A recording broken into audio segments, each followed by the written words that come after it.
Well, we're coming to your city. Gonna play our guitars and sing you a country song.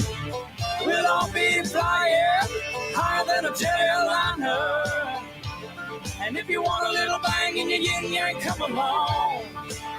Come on, welcome aboard. Coming to you from the Golf Club at Eagle Point Studios, as always, brought to you by the great folks at Andy Moore Honda Bloomington, Bloomington's #1 Honda dealer. And we are here on this Thursday with Dustin Schutte sitting in. Sir, how are you? I'm doing great. I just noticed. I think it's like Sports Apparel Thursday or something. You've got Under Armour. I got on Nike. You just got something going on. Should be wearing Adidas. I just had to grab something real quick. But getting to a lot of things, of course. The Indiana men's basketball coaching search continues. The Indiana women's team is rolling into this, just roared into the Sweet 16 for the first time. Mark Emmert is refusing to meet with the college athletes, and it is causing a little issue with them. And I don't understand why he would be so well, yeah, I do. It's Mark Emmert. I'm up at Mark Emmert. I'm always on. He's just he just can't get out of his own way. It's like, man. But the fact that this is the biggest party that they have, it's the most important thing that they do, and he is still treating it like, and they are the most important players, and he's still treating them like second-class citizens. I'm telling you, he's asking for trouble. He is asking for a protest at the Final Four is what he's asking for. And I have not seen or heard that, but these are kids who want action now. And it's like today, I was looking at it a second ago. I got too many windows open, but they're asking, why were you not? Why do you have to wait? All this, they had like 4 or 5 days between this week. Why are you refusing to have a meeting with them? So I'm telling you, he's asking for trouble, but that's what he does. To me, it's almost like I'm not going to stand up for him because he's been a joke in that role for so long.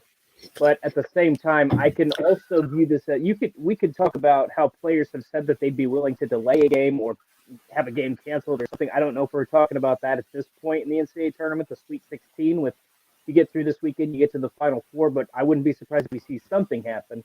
But my guess is going through Mark Emmert's mind is if I say something that they don't like, then I could have an even bigger problem on my hands because he's whatever he says he generally does not win. I mean, he's not a guy who makes a lot of really good decisions. And this NCAA tournament for both the men and the women, you look at what happened with the weight room facilities with the women, you look at what happened in terms of the quote-unquote swag bags and the difference between what the men received and what the women received. It's just been a disaster situation. Now that one I don't get. The swag bag. Just something as simple as that. Should have been in this day and world where you're not allowed. I'm surprised I'm still allowed to call myself a male. I'm surprised they have not come up with a different term. You can't use that term anymore.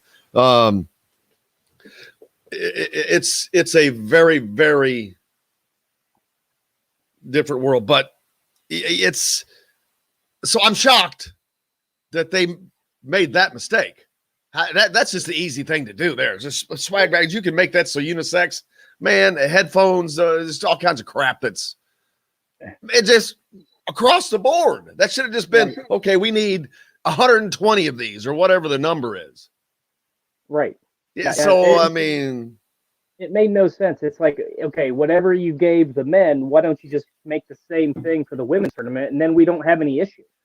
We have no issues. So it was a complete mental lapse on the part of the NCAA to let that, and with everything going online, you have to know that if there's going to be a disparity, especially one that egregious, I mean, we're not talking about like one, the men got an extra stick of deodorant and the women didn't. We're talking about, a large number of things in the disparity here. So it's just, but to me, again, the courts, they were talking about the courts, apparently, even the courts, but yeah. Okay. Let me be the devil's advocate. The men's side of the tournament is the breadwinner of the family. It's what brings in the money. It's how they make the money to pay for the all the women's stuff. If so, there's that argument. I'm not saying it's a valid one. I'm not supporting it. I'm just presenting the other side.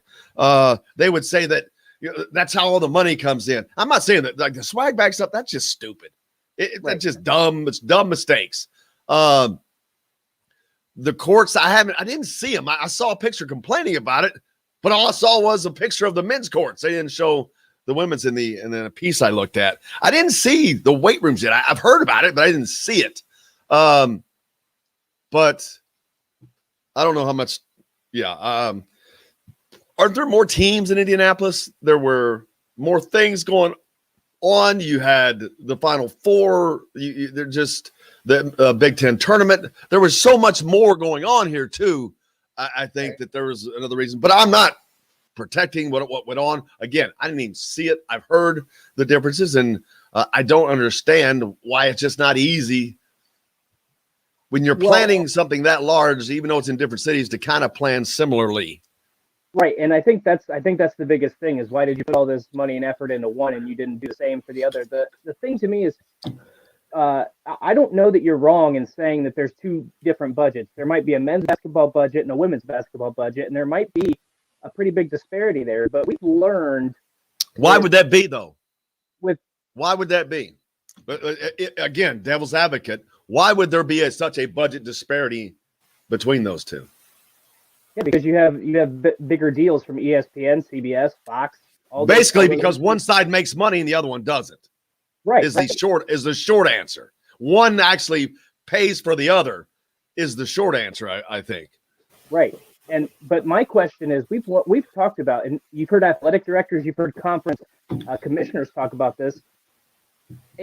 I don't know if there's separate budgets or if it's one big budget, because we talked about if there's no college football season, then that's going to not fund a lot of other sports. If there was no college football season, they would have had eliminated, stumbling over my own words here, probably a lot of other sports. So is it all one budget? Some schools did. Some schools did, but I'm saying it could have been even worse. It could have been way worse. It could have been. I mean, schools like Indiana were fortunate, although they were hit hard, they were, let's just say, able to deal with it. Right. But yeah, I mean, it's definitely, they've been hit hard, but they're in the Big Ten Conference. They're a team that can absorb that a lot easier. They have merchandise sales and all that allows them. They have bigger donors. They have ways they just spent $10 million on a guy to get him the hell out of here. So money's not an issue. This is what I want to address when it comes to the disparity that we've talked about with the men's and the women's tournament, because I don't know the answer. I'm posing the question. As you might say, I'm going to play devil's advocate here a little bit. I also wonder if the NCAA puts aside a certain amount of money, and if that money is equal on both sides. I don't know what the hotel rates were for Indianapolis compared to San Antonio. I don't know what food costs. I don't know if there's a budget for both of them, and that's around the same number. Is it possible that they had to spend more on the women's tournament in terms of accommodations? I don't have that answer. I'm just simply posing the question because it seems so silly that the disparity would be that egregious that we would notice. So again, I don't know what happened. It was a major lapse on the part of the NCAA, but I don't think it's quite as easy as just saying they don't care about women's sports. I think that there was another factor here, and they just were too dumb to realize what was going to happen. In my opinion, I could be completely wrong on that or off base. Well, or it could be a mix in there. I mean, you could be this close to it because you're looking at one tournament being set up in Indianapolis, which is kind of sports central hub of America that is built to play basketball. If it's one thing it's built to do is race cars and play basketball in Indianapolis. Well, the women's tournament's in San Antonio. I don't know that that's a bastion of basketball. So now you've got to find different venues. You're not going to get venues there that you're getting here. You're getting nothing but iconic venues here. Right. So there's going to be a disparity. The only thing you could have done in that regard is to have them at different times. Couldn't do that. I'm not I am definitely not taking up for the NCAA. They've just made way too many mistakes for way too long. But I'm being devil's advocate. There's some things that doesn't make sense. Swag bag, stuff like that, stupid. That should have been easily. Weight rooms, I didn't see the pictures. Again, yeah. Being treated equally is something that, see, I am finally having my caffeine. Thank you, MP Mike. Thanks everybody for joining us. And if you guys are listening on air, on radio, or on podcast, you can always join us on YouTube, where everybody seems to enjoy that. They can watch us and make fun of us. But just go to Indiana Sports Beat Radio on YouTube, and you can find that. Subscribe and toggle the deal. And that's when I say subscribe, it's just signing up. It's free. But yes, got the caffeine. Julia says, well, it's wonderful. Football is going to be great. Yes. Let's see. Yeah, Tim talks about IU football landing Denzel Moore over Georgia, Tennessee, Notre Dame, Texas A&M, Michigan, Auburn, and others. Dustin, you'd be the man to talk to about that. How about that? Yeah, I mean, he comes out of Suwanee, Georgia, and you're talking about saying that. Where did he come out of? Suwanee. I love hearing that. This saying that name. Hey, I've learned since I've moved down here. It's you got to say the town name and Georgia. That's how we do it in the South. It's Suwanee, Georgia. And you got a little draw on that. But I mean, you're seeing already the benefit of hiring a guy like Charlton Warren, who was a defensive backs coach at Florida, defensive backs coach at Georgia, and then now he's the defensive coordinator. So not only is he a good defensive mind, but he's also really active and really good on the recruiting trail. And for not only for Indiana to beat those schools, but for Indiana to do that with a kid who's gonna be a junior this year, I mean, that's big time. And obviously, kids change their mind. He's still got 2 years. Other offers could pop up. By that time, Charlton Warren may be moving on to somewhere else. We don't know what's going to happen. But it's a good sign to know that you have an excellent recruiter on your staff, someone who's saying, you know what? We don't care if you have offers from Georgia, from Auburn, from Florida, from Tennessee, and all these other big-name schools. We can win games at Indiana, contend for a Big Ten championship at Indiana, and then we can get you to the NFL from Indiana. And I think that's what's really appealing more than has ever been on the recruiting trail for some of these high-profile recruits. Yeah, and it's going to be an exciting offseason. The one thing about Indiana football's recruiting is there's been nothing special about it other than they find the right guys. They're not landing the elites yet. That's going to happen. And I look back, I had I think my guy JB sent this in, if I'm thinking correctly on this particular stat. It was. He said, and I got to pull this back up because it's a great stat. It shows Indiana's football recruiting, and I forget how far it goes back, but it goes back a good way to like the 2001 or something. But it may be deeper. But you can see the percentage of 2 and 3 stars was like 80%. Maybe it's 2000, the year 2000, something like that. It was 80%. And you can see, you just watch the chart and you go down and you see when they land their first 4-star, and then they land, and you watch it start to shift.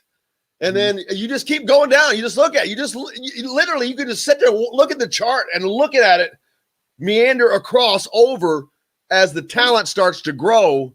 And now today, that percentage is completely 80% 3 stars, I think. I gotta get that pulled back up. But it's moved completely over. Maybe it's higher than that. Of course, no 5-star ever landed here yet. When that happens, I think that once that happens, that's the first that you open that door, because once they got that first 4-star, it opened the door. All of a sudden, boom. Then there's like a year where they had 6 or 7. It's boom. It's like once you open that door's been kicked open now. This is the place. The coaches, the facility, the success. You can win. Now the kids see you can win there. You can win the Big Ten East there. Right. So that's not going to be an issue. So getting that first 5-star, I think that could come as quickly as next season with this staff in place. Mhm.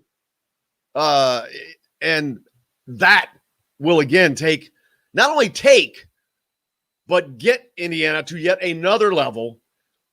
And that's how you stay at these levels. That's why Ohio State, Michigan, and Penn State, and Wisconsin, and Iowa are year in, year out the teams you have to deal with, because I guarantee you, if you look at their recruiting, the percentages are going to be like that. Indiana's lately has been built on great player development and great everything else. I think that talent is just going to continue to increase along with that. And that is what's going to make this program potentially great.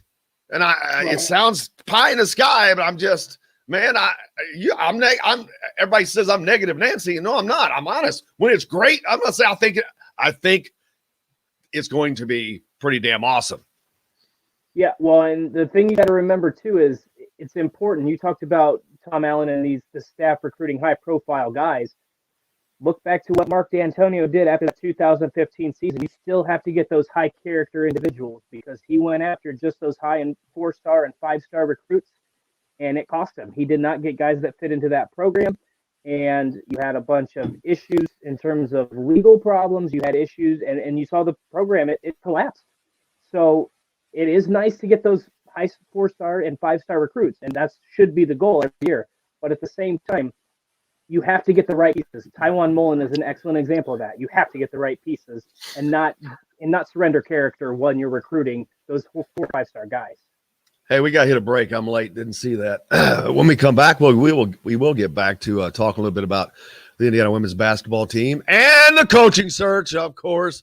But Indiana and their first Sweet 16 ever. Great team. Looking forward to talking to it. Dustin Schutte sitting with me. Jim Coyle here as always. Later up, Chris Denari from the Pacers as Karis LeVert showing his worth last night. Matt Taylor joined us as well. We'll talk to you right after this. Back. Hey, we all want more, and no one gives. Sounded like they were dragging. I know. I just heard that. You're dragging. Well, let me pull Will in here real quick.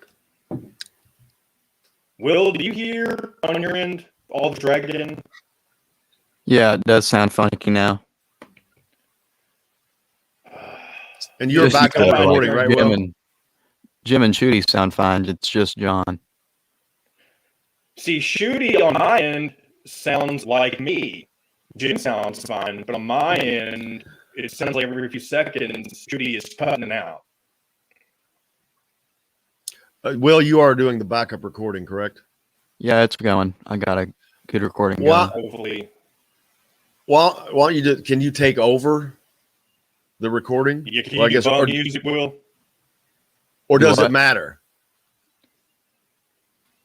Now, like bump again. music would probably sound better if Will does it. I'm sure if it's my issue. Will, are you good to do that? Yeah, I can do bump music. Okay. And then, well, we'll talk about it after this show, but I have a thought on what need to do next. Okay. Okay. Back to the show. Oh yeah, the transfer portal. Yeah, that's. And then, Bill, you got the commercials for the next bits too, in case it's dragging. It's definitely dragging from you. But see, the thing is, you'll have to edit in the commercials. He doesn't know how to do that yet. He's not been taught how to do that yet. Okay. Trevor did not teach him how to edit that stuff in yet. But you need, if you could please show him, because he needs to know. Okay.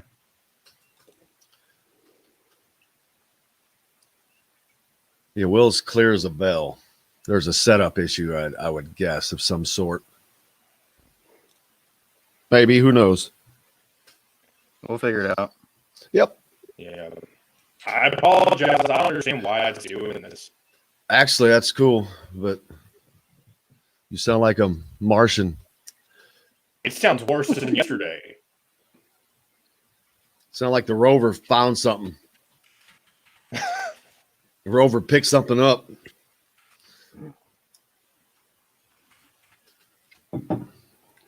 I haven't heard from Chris yet, but I've got Matt Taylor. I've got his link sent out to him. I don't know when they're joining. Chris will be here. Okay. He's sleeping, man. He's probably resting. It was a late game last night. Well, I guess it wasn't that late. Yes, we have to say the word portal.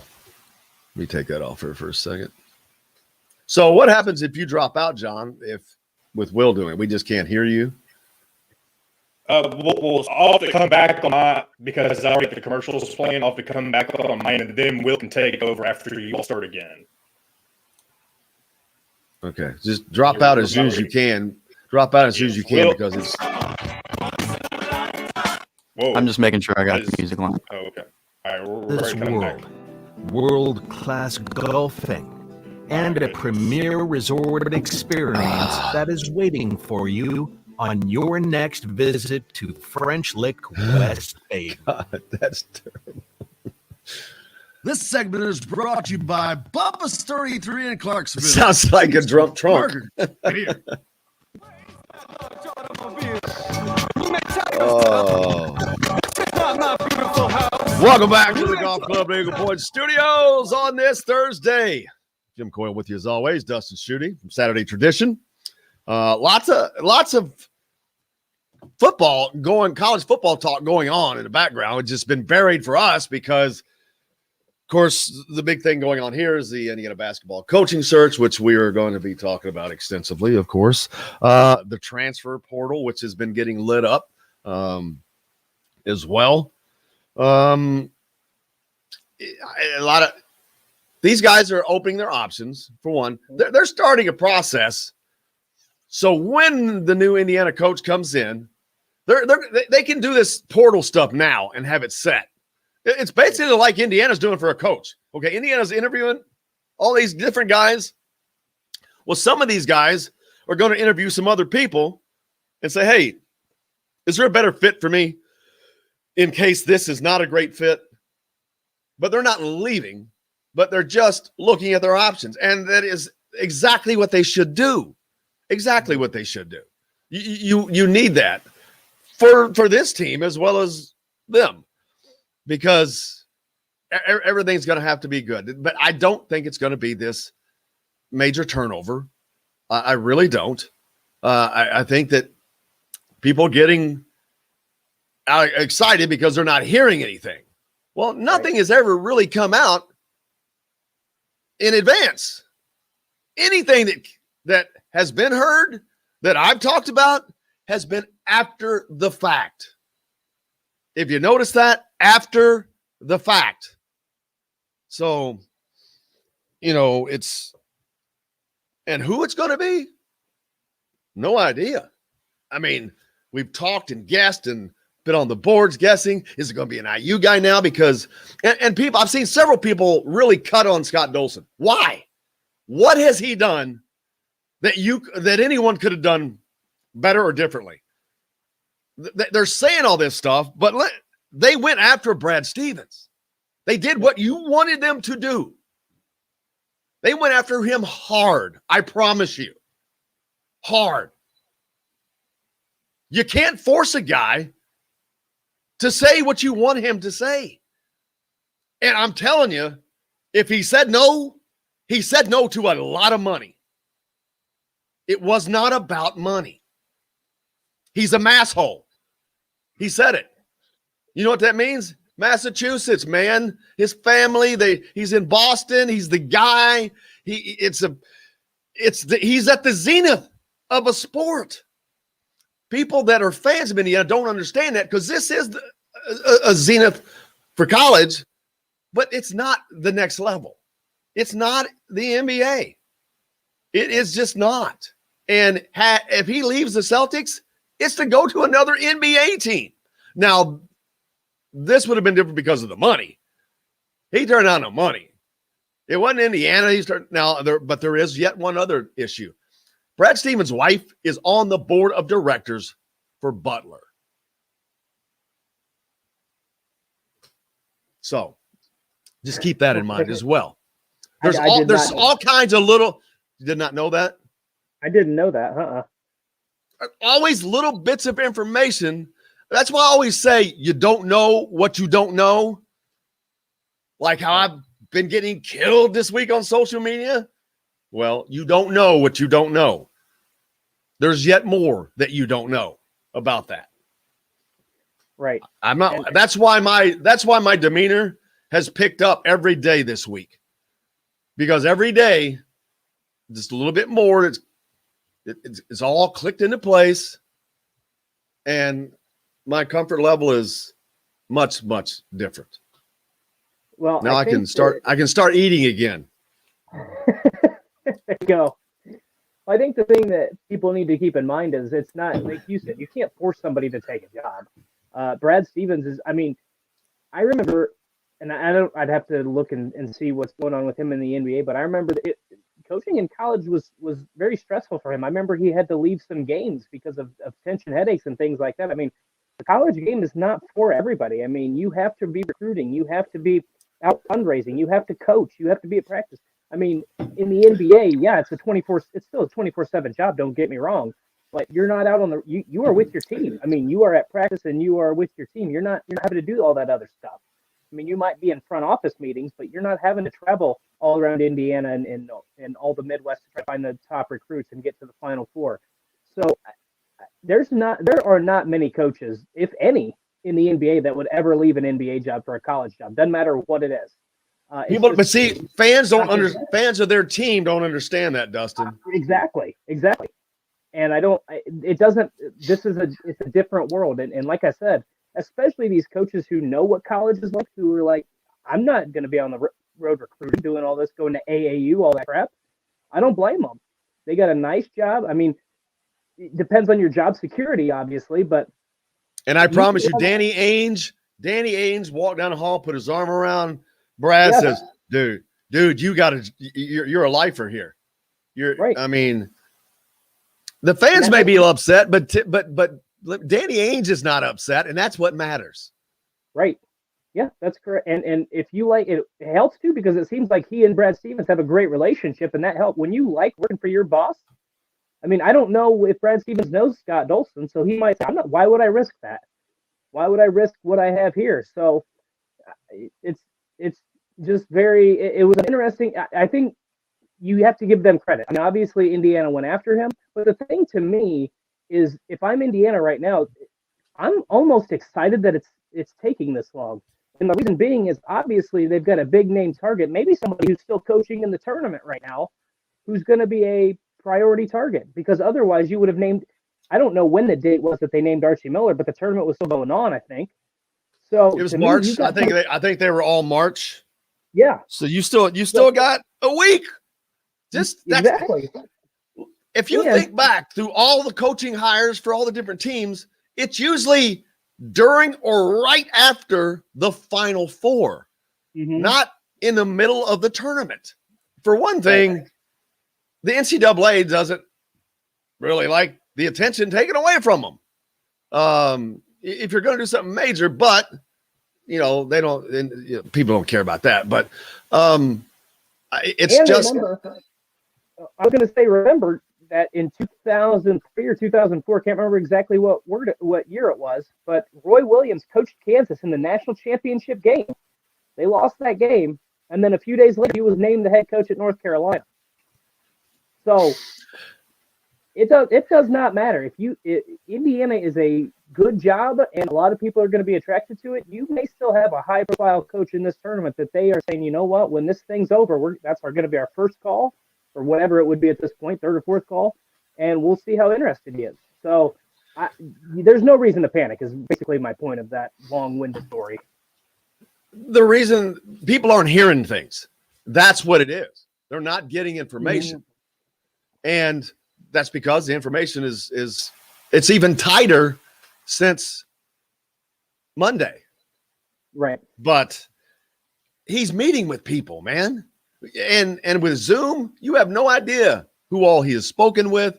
with the tournament. You have no idea the meetings that can take place. I'm not getting crazy about it. I'm not digging. I wasn't digging for that stuff that came in. I almost wish those calls didn't come to me, but no, not really. I'm glad they did now, but that stuff came to me, not looking for that, not chasing it. Definitely asking, hey, you heard anything? To be ready, but no, because there's no point. Just chilling and waiting. But I'm not. I mean, well, I have no reason to panic. But if I was looking at it from a fan, I'm not panicking. I'm just wait, just chill. I mean, the worst case is you're going to be better off. Period.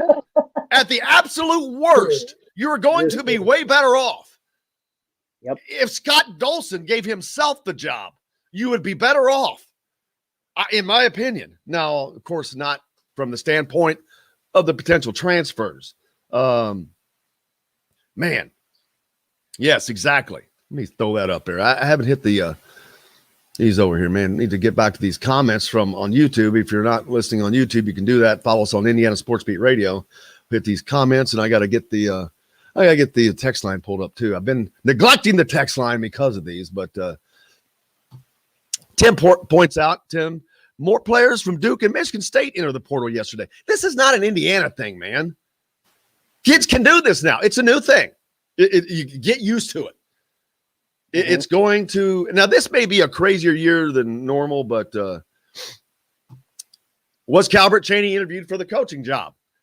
I do not know. There was a report that he was. It wasn't my report, so I don't know. But I trust Jake Query put it out. I trust Jake not to put out something he wasn't told that to be accurate. But it may not have been yesterday. Since it was by Zoom, that could have been off. I don't know. I had someone say they thought it was the day before. I don't know, but I guess the most important thing was he interviewed. Of course, he had to be interviewed. Mike says everyone needs to sit back and chill. Exactly.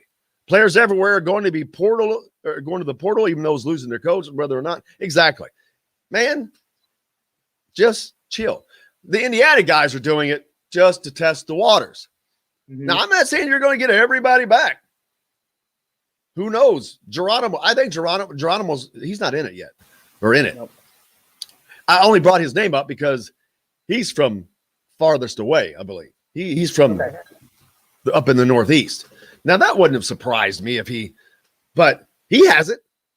I think he thought he was going to be playing Division III basketball. He's not going anywhere. I think he likes it here, and he'll stay. Sid says if they want to leave, you can't do anything about it, but there are kids that want to be Hoosiers, whoever their coach is. Exactly. You haven't seen Trace Jackson's name in there. You haven't seen Christian Lander's name in there. Again, they're just sitting back, and even if you did, it would just be exploratory. And so, yeah, I think you need to chill. Let's take a quick break. When we come back, should have Matt Taylor with us. Looking forward to talking to him and plenty more from the Golf Club at Eagle Point Studios. Back right after this. Hey, we all want more, and no one gives you more for less than Andy Moore Honda of Bloomington. And right now, Andy Moore Honda is having their first ever. Did anyone talk to Matt? Confirmed? To stay, to dine, and to play. Boy. Yeah, Matt has the link. He sent me his email, and I sent it to him. Oh, okay. And so Chris got back to me, too, so they both have it.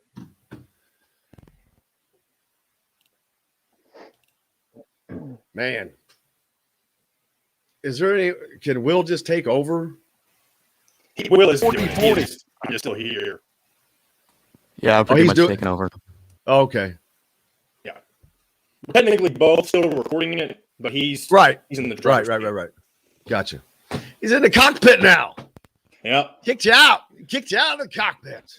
The other thing I thought that could be an issue is that maybe my memory on my computer is too full. No, and maybe that wouldn't be an issue. I think no. Why would it? It would stop. It would just stop.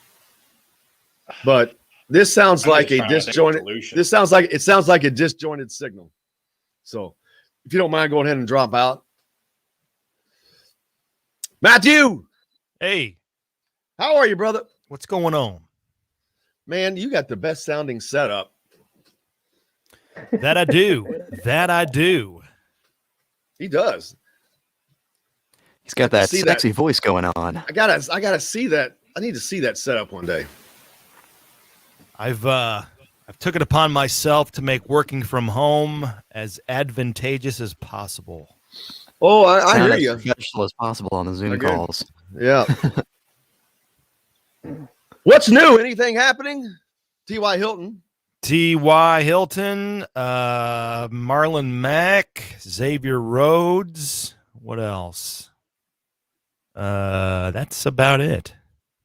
That's a lot, Isaac, huh? Isaac Rochelle, if you want to get into the nitty gritty of all that stuff. How are you doing?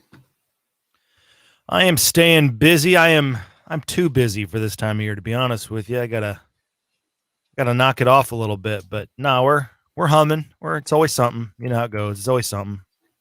Tell me about it, man. This has been a longest week for me ever. Yeah, you guys until that coach, right? It's never gonna stop. Oh yeah, it's people are they think it's just been so long. Well, they didn't get Stevens, and it was a letdown, just a big letdown for a lot of fans. And I think he was just always a pipe dream, unfortunately. But I think Indiana really thought they were going to land him because they went at him. From what I've been told, they went at him. Mm-hmm. And well, there's nothing wrong with that, right? I mean, take your that's shot. all you can do. That way you can sleep well at night knowing you took your shot, and then you can sleep easy and that's with exactly what knowing you're going to get your guy. Yeah.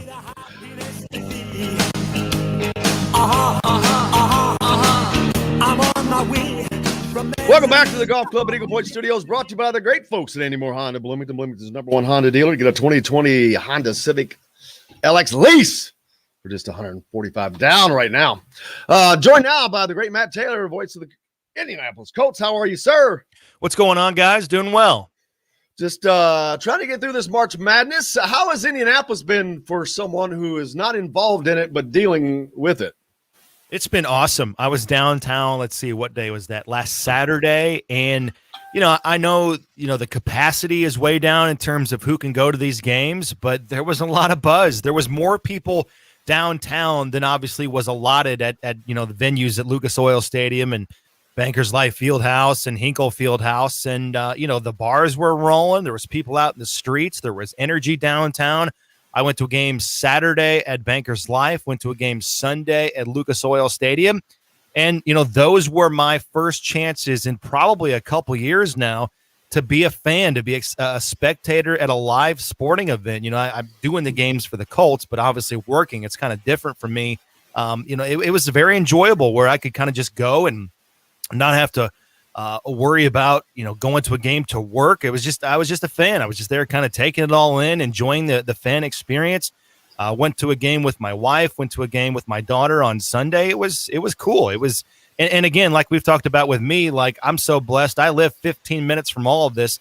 I can shoot up one road, be there in a jiff, and be home. And it was awesome. I mean, the best part about it was, from a grumpy old man perspective, I got to go to these games, no traffic on the way out. It was a breeze getting out. It was kind of the best of both worlds. There is nothing, and I mean nothing, better than attending any sporting event at any part of the sporting event, the food, the game. I don't care how good the game is. There is nothing better than pulling out of a stadium parking lot onto a street or whatever and just rolling. Yeah, it was kind of like a police escort, but no police escort because you didn't need one. Like that's how smooth it was. I mean, I parked right across the street at Lucas Oil Stadium, walked to the car, and then was on my way home and had the game on the radio for the post-game show like a big dork that I am. It was a lot of fun, and it was kind of refreshing, and it just reminds me of how much I enjoy going to games, and hopefully can go to a lot more games once the pandemic is fully over and we can get back to full stadiums. this time next year or next summer. Yeah, we've seen a good sign for that. April 6th in the state of Indiana, the mask mandate goes away. Counties they set their own kind of deal. Unfortunately, I am in Monroe County, so that's bad news because, man, we'll be sitting here till 2050, I think, with this stuff. But that's a whole nother story. But, the capacities will be going up. I don't know. And of course, it's strictly a guess by anybody. But, man, I wonder – I don't think there's a chance that we're at 100% capacity in the fall.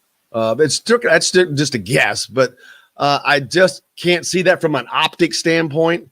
But the NFL is a league that will do things before anybody else. So if it's going to happen, it would happen in the NFL because you have a lot of outdoor stadiums.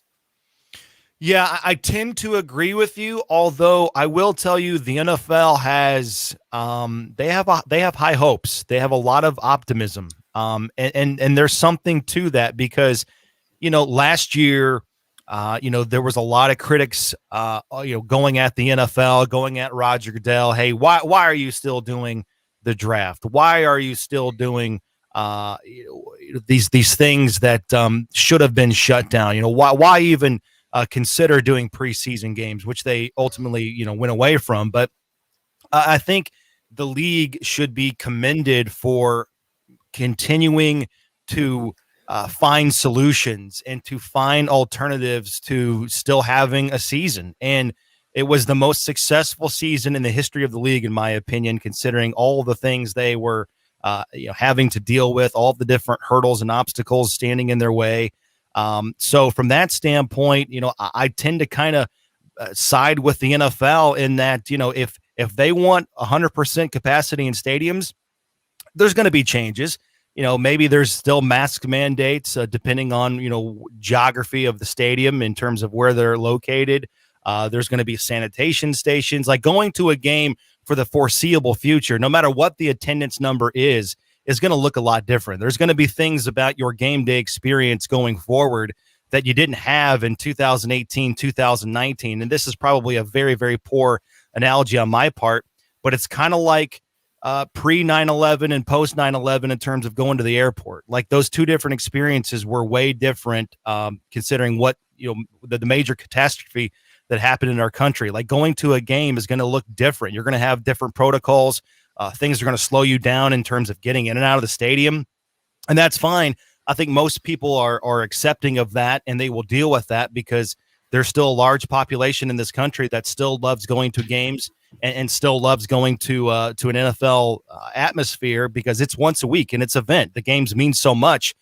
So they still, people are still going to plan their week and their weekend around Colts games and the NFL. It's just kind of what you do. So from that standpoint, I've kind of admired the aggressiveness of the league to still put out a product and still kind of be there every Sunday to entertain the masses when there was just, quite frankly, not a lot to look forward to this past season. Yeah, the NFL is, it's America's sport. And it's not everybody's favorite. I understand that, but it's America's sport. It's the driver, man. It's the engine that pulls the rest of the sports train, so to speak, at least in this country, as far as the size and gambling and just everything. It just touches so many things. And again, people, especially a lot of college athletics fans, they don't understand, man, these daggone NFL franchises, whether it's Philadelphia or New York or Indianapolis or it's a monstrosity. These things are monstrosities. And everything about them are monstrosities. Their fan bases are monstrosities. It's just everything is, exponentially bigger, I guess is the best way to say it. Yeah, people down in your neck of the woods, down in Bloomington, it's kind of the same thing up here. Indiana basketball down there is king. That's why there's so much, back and forth on social media. And, anytime I'm sure you go to a diner or a barber shop, that's going to be the topic of conversation. Who's going to be the next coach for the Hoosiers? It's kind of the same thing up here, where this time of year we're talking about, hey, is T.Y. Hilton going to come back? Now we know the answer to that question, but before that it was, who's going to be the quarterback? Phillip Rivers retires. Where are they going to go after somebody in the draft? It's just kind of fun banter that we can all kind of bond with because we all have differences. We all come from different places. We have different backgrounds, different beliefs, but sports kind of unifies us, and it's something we kind of all get behind. So, yeah. I was gonna say, sorry to interrupt you. I was going to say, that's a great point. It unifies us and divides us at the same damn time. Yeah. No, you're exactly right. I mean, we all fantasy football because, so in that vein, we can kind of root for different things while we have our favorite teams and our favorite athletes.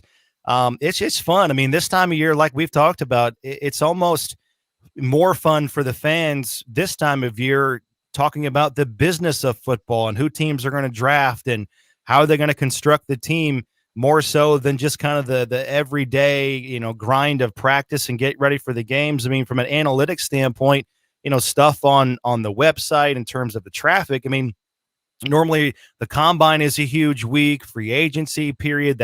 Those are huge numbers from an analytics standpoint.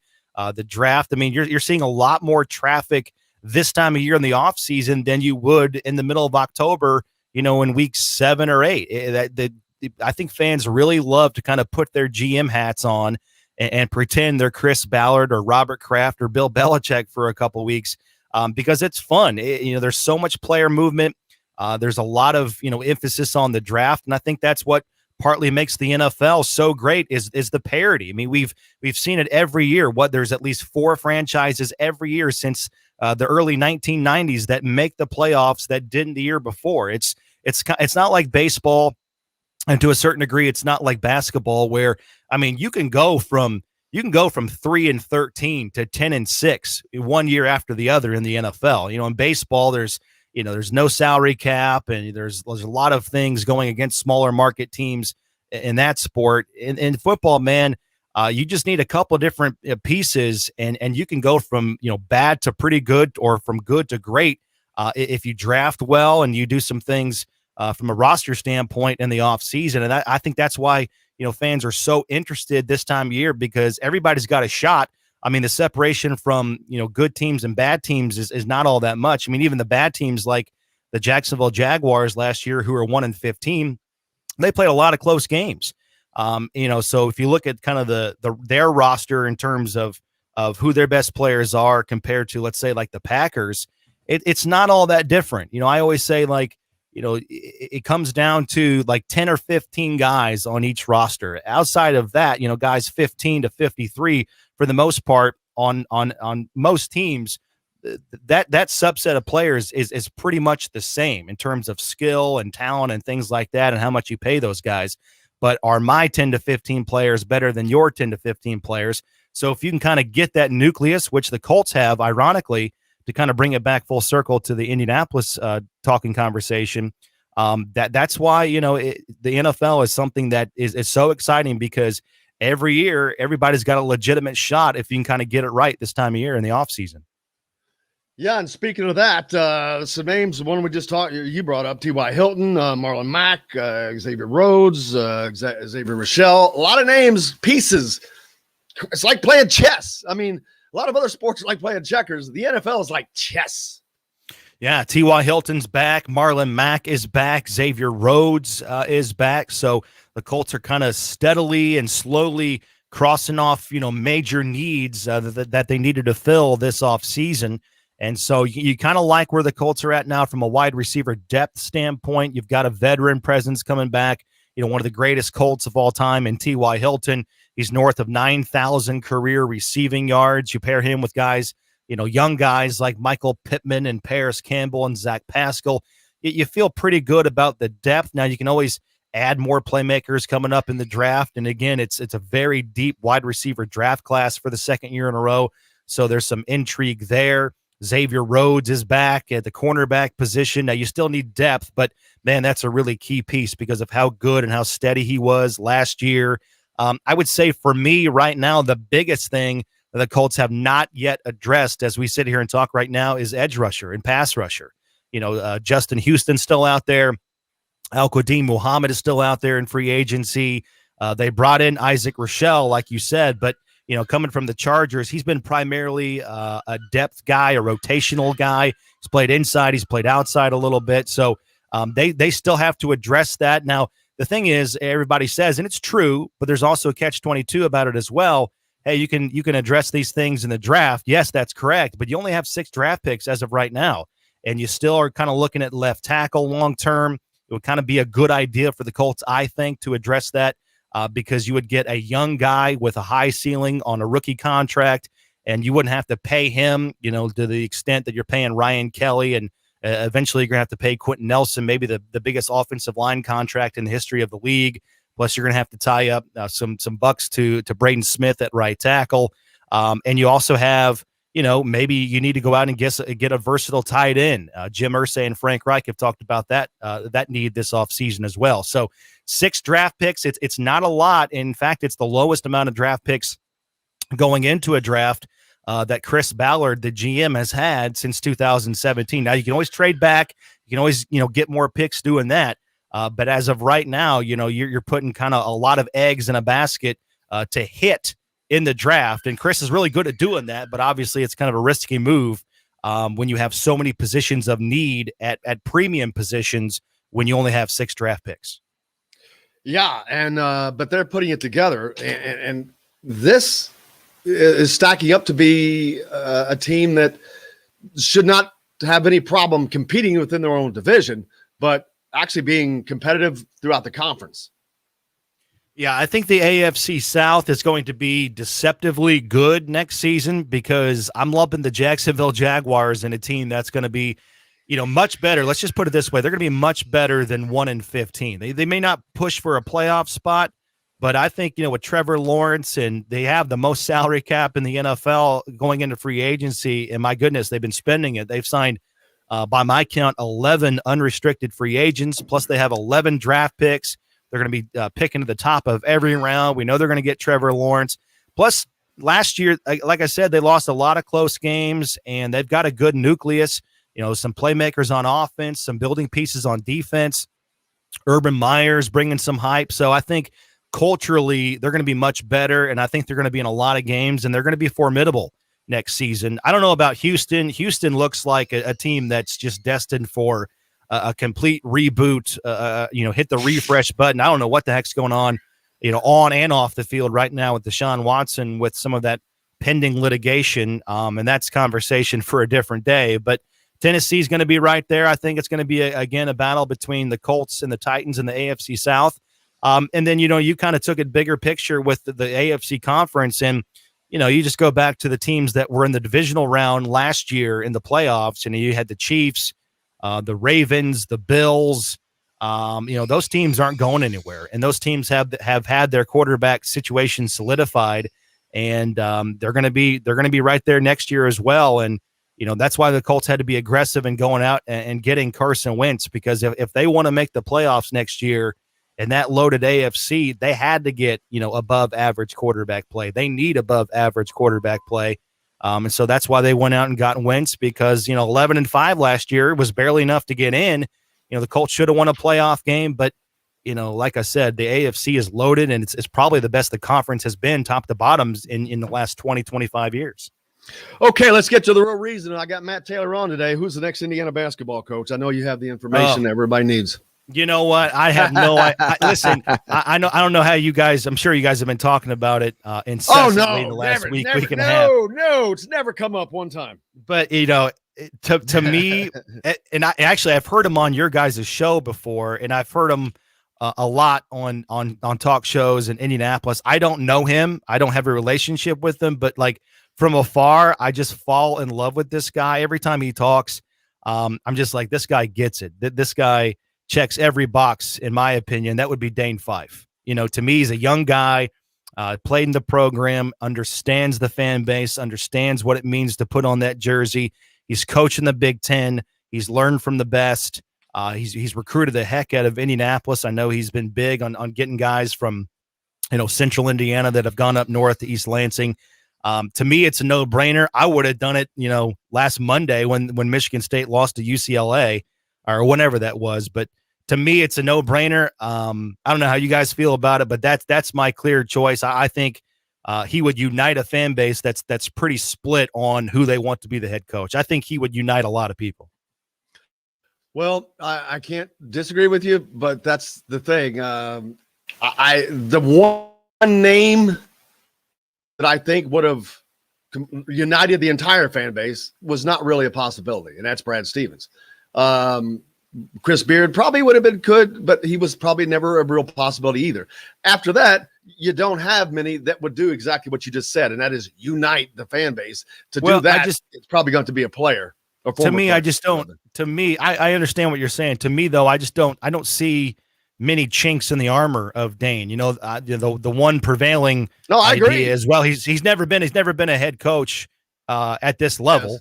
Which to me, I don't really think that matters. I mean, Archie wasn't either. To me, he coached at IPFW. They got better every single year that he was there. It was kind of a program in its infancy when he was there. But to me, like I don't. The fact that he's been in the Big Ten for nearly a decade or over a decade, however long it's been, he's basically, in my opinion, been an associate head coach working under Tom. And so to me, that's essentially in my book, like being, the number one chair on the bench. So I would love to see it. I have a personal affinity for him, so I'm kind of biased, but quite frankly, I'm ready for the day where I don't question if I know more about basketball than Indiana's head coach. Right? I mean, I'm ready for the day where that's a no-brainer for me, where I'm like, this guy knows basketball. I think Dane does. I think he obviously bonds well with the younger generation. So from that standpoint, I think it would be a home run. He's a relationship guy. Plus, I think he knows the X's and O's. I think he's got the demeanor for the job. Like I said, he understands. Not only do you have to be a basketball coach, but you have to be an ambassador for the program, the university, and to a certain extent, the state of Indiana. And I think he knows that, whereas before, I don't think Archie did. I can't disagree with a lot of that, man. So much. I hope you have a great week. Enjoy the tournament this weekend in Indy. All right, my guys. I appreciate you. Have a good day. You bet, brother. Thank you, Matt. Hey, coming up next, you get to talk to the great Chris Denari. Karis LeVert has arrived. Talk about that. The Pacers, lots more coming up here from the Golf Club at Eagle Point Studios, brought to you by Andy Moore Honda Bloomington. Bloomington's #1 Honda dealer. Back right after this. Hey, we all want more, and no one gives you more for less than Andy Moore Honda of Bloomington. And right now, Andy Moore Honda is having their first ever. Hello, Chris. How are you? Hey, guys. How are you? Hey, Jim. Good. That was a good game last night, man. Yeah. I was listening to part of it. Yeah, I mean, I think, the one thing that we talked a couple of weeks ago, when you looked at the start of that schedule, you're thinking, man, how are you going to – now, last night's game, I mean, you got to win that one. But they're 4-4 the last 8 and 4-3 with LeVert. So I think that's been important. Well, it's that fulcrum, hitting that fulcrum of him getting better, him getting – I don't want to waste the good stuff before we get on the air, but getting in sync with his team and new team. I mean, there's just so much that time is showing to quickly lay out. Yeah, I mean, I thought that, the 2 wins in Miami were excellent. I mean, that's been a good team over the years. It's hard to win those 2-game series. It really is. And to do that was pretty impressive. The Milwaukee game, I mean, one, the Pacers don't match up well with them at all. And, second end of a back-to-back, things happen like that. Well, I haven't been able to watch the Pacers as closely as I usually do this week because of March Madness, but the one game I did watch was Milwaukee, so maybe I'm the bad luck guy. Oh, God, yeah. I was hoping I could leave, but they wouldn't let me. I had to keep talking about it. Well, and I cover the Big Ten, so at one point I said, like, are you kidding me? I had to cover the Big Ten, watch 8 of the 9 teams lose, and I could have watched the Pacers off 2 straight wins against Miami. Yeah, that Big Ten performance in the tournament was really stellar, wasn't it? Yeah, man. And I don't, and I can't. Now, some of the team, 4 of the teams should have lost. They would have been upset had they won. So there's that. But man, Illinois and Purdue and you can't. I mean, I those like are just inexcusable. I think Porter Mosier's a really good coach. I mean, and now to bring another team back to the Sweet 16, you know, if you do it once with Loyola, somebody says, "Oh, it's a fluke." You do it a second time, it's not. Beat the number 1 team or number 1 seed to do it, and you made Illinois with 2 NBA draft picks on it. Yeah, I mean, they made Illinois look bad. How bad did North Texas make Purdue look? Yeah, really bad. They made them look like that. Looked like a high school team. Other than the height, it Lodging looked like a that high is school out of team this playing a world. college team. World-class golfing. The speed was and a unbelievable. premier resort experience that is waiting for you on your next visit to French Lick, West Baden. Today's guest is brought to you by Reynolds Family Dentistry of Sillersburg. You need $1 million smile for those championship photos, and that's exactly what you'll get with Reynolds Family Dentistry.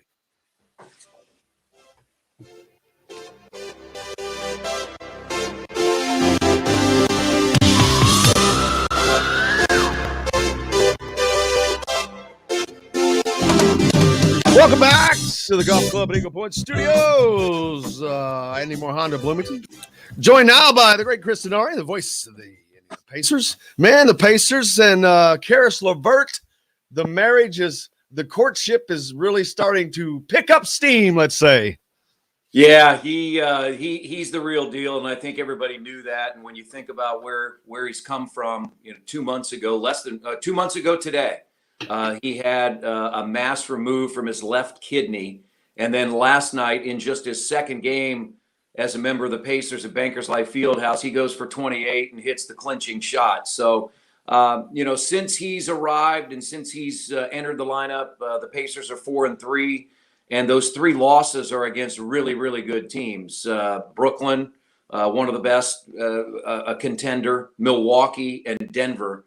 And, you know, I think we talked a couple of weeks ago coming out of the All-Star break, the Pacers were looking at a 7-game stretch that the way they had been playing, you were wondering, God, are they going to be able to win a game? And they did win 3 of those, and then they won last night. So they're 4-4 their last 8. I know that's only 500, but from where they were and the type of schedule that they faced, you have to take it and run with it and use it as momentum to move forward. And there's no question that Karis LeVert, he just gives the Pacers another dynamic player that they needed, and we saw that last night. Yeah, and another thing I was thinking about is that chemistry. It just started. It's just like anything, though. Time. It takes time, and there hadn't been a lot of time, but this has been enough that team chemistry and him getting over that alone is enough. Just forget about the team chemistry. Him coming back. Most people are struggling to get back to work behind a desk.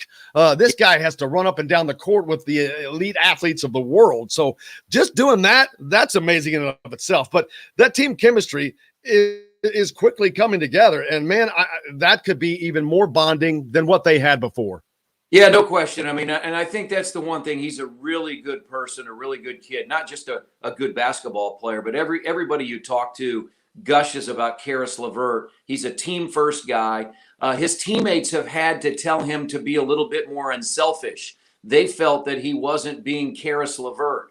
And when you're Karis LeVert, you're somebody that with the ball in your hands, you can go make a play.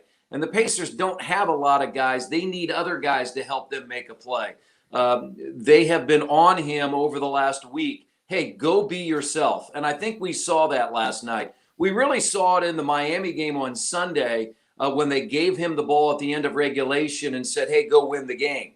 And he missed the shot. The Pacers ended up winning in overtime. And he talked about that last night when he hit the shot that basically clinched the game. A 2-point lead became a 5-point lead with about 5 seconds to play. And he said he was really thinking back to Sunday that he should have made the shot to beat Miami. So I think that's a great tribute to his teammates that just 7 games in, they are looking for Karis LeVert to make plays, especially down the stretch. And what does that say? Go ahead, Dustin. one of the guys, Chris, that I think gets undervalued with this team is a guy like TJ McConnell. And, he played really well that first night in Miami. I think he had a double-double that night. And my question to you is, I guess, I think that a guy like a TJ McConnell who gives 100% effort every time he's on the floor, who is in conjunction with his teammates, who can score, who does all the little things that maybe don't even go on the stat sheet sometimes. Why don't we see more TJ McConnells in the NBA? Is it because there aren't many teams that could benefit from his skill set, or is it more he's just so unique in what he brings to the floor? Well, that's a great question, Dustin. I mean, I do think he's a little unique. He's a guy that started out at Duquesne and then played in the A-10 and then watched the NCAA tournament, literally watched March Madness and said, I want to be a part of that. And the only way he could do that was he transferred, and he went to Arizona, where ironically he played for Archie Miller's brother. But he's undersized, but he has a motor. And I think part of it depends on how big is your motor, and do you not back down from other players? And there's probably some other guys that have left college basketball that might be able to do what TJ has done, but you've got to be very special, because he's only about 6'1", and you're constantly guarding and playing against guards and point guards that are 6'5" and 6'6" and 6'7". So, it's not a unique skill set from the standpoint. If you think about it, he's not a great shooter. I mean, he's not a guy that is going to shoot a lot of three-point shots. But what he does is his ability to get by people into the lane. He loves to shoot that little 5 to 8 footer in the lane, the little baseline runner. So it is interesting. You just don't see a lot of those type players. But that's really a credit to TJ McConnell, what he's been able to build in his pro career. And one of the things that I like about him too is I know you and Quinn mentioned this on the broadcast. It seems like at least once a week is you look down after the Pacers get a bucket and he comes up with a steal on the inbounds play. I mean, I think there have been times at this season where those little plays he makes, even in the first and second quarter, are the difference between the Pacers winning a game and losing a game. Yeah, and what's interesting is last night he made 2 plays that created turnovers that on the stat sheet don't show up. He would not get a steal for it because he didn't steal the ball. One of them was on the sideline against Frank Jackson. He made him dribble it off his foot. And then, as we usually see once per game, he pressures in the backcourt and usually comes up with a steal. Last night he did not come up with a steal, but again, the player dribbled it out of bounds. So he is definitely a game changer. He's somebody that can come in and push the tempo. The Pacers have used him a lot in the backcourt with Malcolm Brogdon. In fact, they've gone to that 3-guard look with Brogdon, LeVert, and McConnell, and it's been very effective here in the last week. As far as playoffs and this turnaround is coming in with plenty of time left, how do you see that having an effect on the rest of their season now? Yeah, I mean, there's 29 games left. There were 30 last night with the win. So 29 games left. They're only about a game and a half out of the 4th playoff spot, and they're currently in 9th. So still the Eastern Conference, as it's been, as we've talked the last few weeks, it's really bunched up. So you go on a win streak or you win 4 of 6, all of a sudden you could be in the top 4 or 5. And remember, this year, it's a play-in situation, so the top 6 are locked into the playoffs, and then 7 through 10 will have like a March Madness play-in to see who are the final 2 teams in each respective conference. So, they're still in good shape. I mean, I think what a lot of people are looking at today, and I don't think it will affect the Pacers that much unless they make some type of a minor deal, but at 3 o'clock is the NBA trade deadline, and I think that's going to be a very interesting time across the league to see what other teams do. You're hearing a lot from Toronto about possibly moving Kyle Lowry with interest from Philadelphia and Miami. There are a number of the teams that the Lakers, the Nets, Philly, Milwaukee, teams that think they have a great chance at winning the title. How do they add a player to help them get to the next step? There are teams that are not going anywhere in the playoffs, and do they peddle some of the players? I mean, one of the players is the former Pacers guard in Victor Oladipo. Many feel that at 3:00 he'll be sent somewhere because he's a free agent in the offseason and has shown really no sign of re-signing with Houston. So the next 5 hours are going to be very important with how teams get ready for this playoff push. But I believe the Pacers are in good shape. They're 4-3 since Karis LeVert has started to play. They'll have more home games once March Madness leaves Indianapolis. And so they've put themselves, despite a struggle at the end of February and early March, I think they put themselves in all right position to make this playoff push down the stretch. Yeah, I'm looking forward to it, man. Can't thank you enough. How are you enjoying I asked the same to Matt, who was on with us earlier. How are you enjoying dealing with the NCAA tournament? Not as bad as it could be, of course, with a much less capacity, but fun getting out and see all the things that are going on. Oh, absolutely. I've not gone. Well, I have been to a live game, if you will, because on a couple of the nights that we had road broadcasts where we were in the studio, they were playing games in Bankers Life Fieldhouse. So one night Crazy. I was in search of a coffee up on the upper level, and I stood in one of the vomitories and then watched about 5 or 10 minutes of the Illinois Loyola game. So it's been great for the city. If there's one city and state that can pull it off, it's this one. I honestly would like to see this happen with full arenas. Could you imagine if everybody was able to come? I think Indianapolis could do it. And who knows, maybe down the road, we'll see something like that.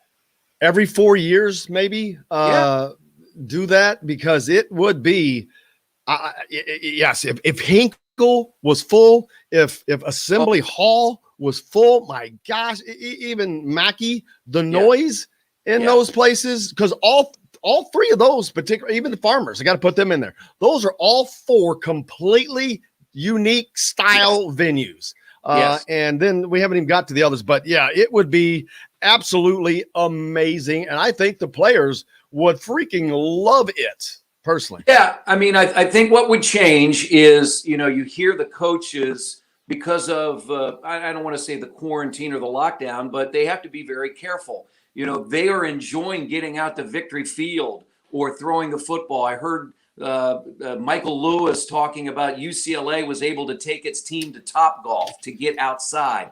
So imagine with the weather that we've had in the 70s, and you're able to do everything downtown. Downtown Indianapolis, for the limited number of fans that are in town, it's bustling, and it's great to see. So I wouldn't mind seeing it. I don't know if everybody else in the country would like to give up their opportunity to host first and second rounds and regionals, but maybe one day we'll see this happen again. It should be a reward for Indianapolis for doing what they've done.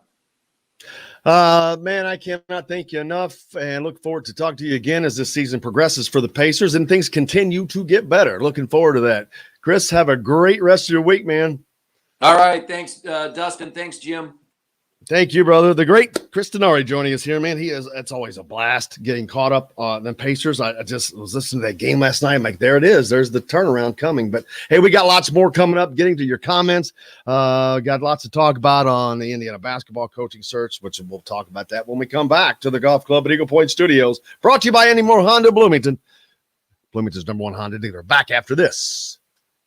Hey, we all want more, and no one gives you more for less than Andy Moore Honda right. Bloomington. It's time. Ought to have and John. Oh, we can't. I'm here. You can hear me. Say something. Yep, you're hear me? clear now. I can hear you clearly. Well, so we during the segment, I've been sending pictures of my task manager and stuff that he thought might be the issue, and he was saying my RAM is being completely, basically overflowed. Can you guys so he's hear going to me? have me use a different browser. I can't hear Jim anymore. Will you there? Okay, hold on. Just wait. Yeah, I just okay. I was just going to say, I got to write notes down because I get. Yeah, we think we got it figured out. It's a CPU is being used up by the amount of Chrome tabs he has open, so we're going to switch him to a lighter browser. Mind if I leave the reason you can probably hear me clearly right now is go ahead. thing open. Dustin, go ahead. Open. Oh. No, Dustin's The coming only back thing in. open for me right now is StreamYard, and that's probably why you can hear me so clearly. I have Spreaker pulled up, but that's not part of Chrome. I can see clearly now the rain is gone. Oh, God, you got me singing. Wow, what a difference between Thursday and Monday. I just sang. Monday was fine. Tuesday was the day you had the issue. I forget, but yeah, that's right. Oh, that's right. So I lost 10 pounds in freaking 2 days. That makes it sound even worse. I was just going to say, once we get going, feel free to do funny things like we're talking about the coaching search when we're coming back. I like that clip from a Buffer. Let's get ding, ding. Let's get ready to rumble. You know what I'm saying? Yeah, we could do Bill, that. One day I we played get the Hoosiers all this theme. figured out. Yeah, feel free to start once you get everything. I want you to feel free to start doing things like that. Yeah, no problem. And actually make a note of that to come back and talk to me, because there's other things in my ADHD brain. It's probably, I had an idea, but that was probably 10 ideas ago, a minute, 30 seconds ago. But there's along that line, there's other things that I'd like to start doing as well. But good, glad you guys got it. I knew the engineer would get it solved. Yeah, Will Bauer, engineer extraordinaire. The world's youngest. Yeah, youngest radio CEO. You know what you need to do, Will? You need to go down to the ref and spend some time with Alan. If he wants me down there, if No, not if he wants you. You need to go. You need that experience. You need to go down and ask some questions, is what I'm saying, because you can learn from him. You know, well, we're back now. Parker's beer. Sing your swan song to the dogs. They make mincemeat of the dreams you hung your hopes on. Welcome back to the Golf Club Eagle Boy Studios, brought to you by the great folks at Anymore Honda, number one Honda dealer in Bloomington. Hey, you can get a 2020 on a Honda Civic LX. So only 150 down. And if I were an Indiana fan, like I said, I would really be thanking Andy Moore. Period. But hey, and before I forget, if you happen to live in the Bloomington area, our good friends at Pizza X gave us some pizzas to give away. We'll have to come up with a contest. Let's see.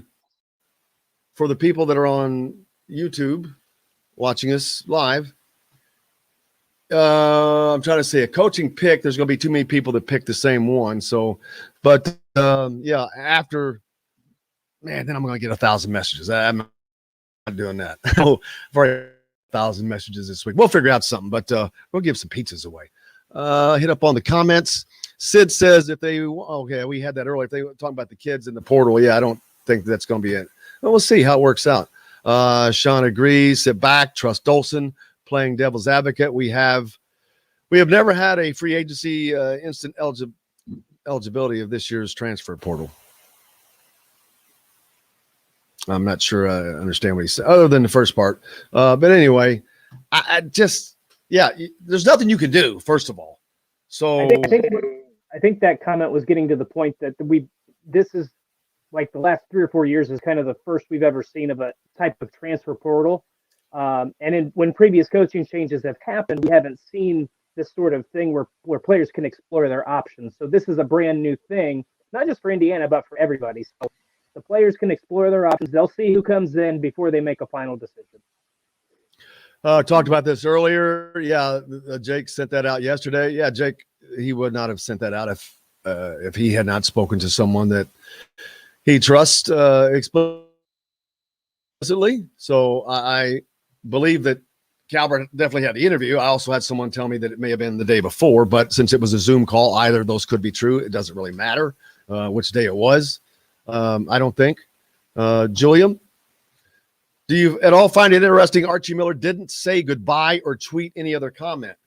Absolutely not. That is Archie Miller. What I would not have expected anything else. Why the hell would I expect him to communicate after getting booted out of town when the hell he was in town being paid nicely? No. And couldn't happen to a nicer guy. I'll be honest with you. He had the personality of a corpse.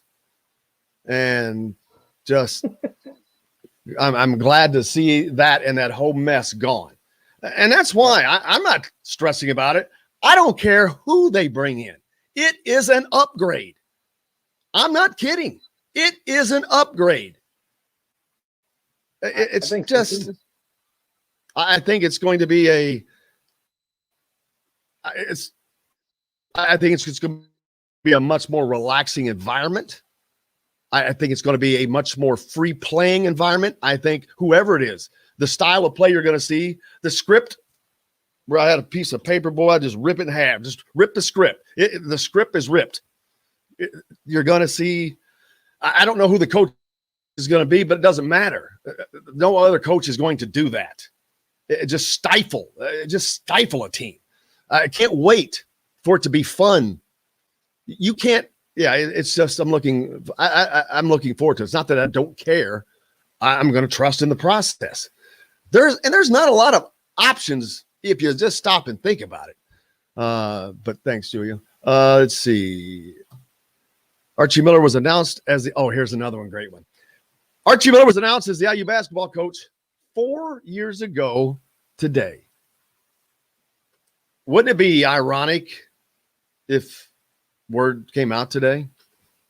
Yeah, I was there at the Assembly Hall. I was there 4 years ago on the Assembly Hall floor. That's another thing that'll suck, though. This year, that's not going to happen. It'll be by Zoom. Right. Whenever that happens. But it could happen Friday. It could happen Monday.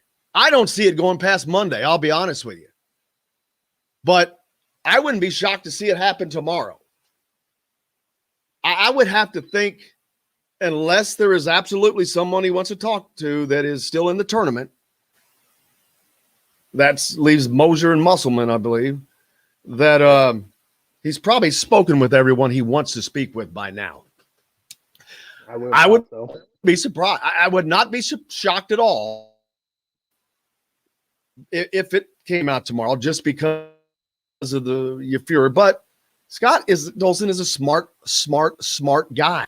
He's doing due diligence. You're just not hearing.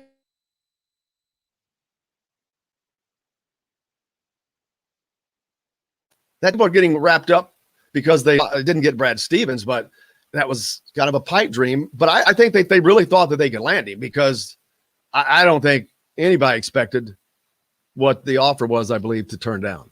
So, Sean, good point. Julia? I was going to say, I thought it was more of the point that you have to go after him with it, regardless of whether they thought they could get him or not. You have to go at him with an offer. He has to tell you no, and it sounds like they did that. So that's all you can ask. Man, I was looking for a coach comment. I didn't see that, so missed that one earlier. Let's see. There's a new one. Hey, Brent, how are you, sir? No doubt Archie is pissed with the way it went down. Why? Why would he? I don't know how. What in the world could he be pissed about? That dude made maybe it wasn't 30 million. I know his contract was closer to 27, but with all the add-ons, probably not having to spend any of that. I mean, you're walking out here with minimum $27 million, and you did the worst job in the history of the institution. What in the world has he got to be pissed about? You got paid to be horrible. Yep. Dude, you're set, and your family and your family's family set for life. No, he's got no reason to be pissed. So I disagree, but thank you, Brent, for the comment. Also said that he wanted Dana Altman whenever they hired Archie.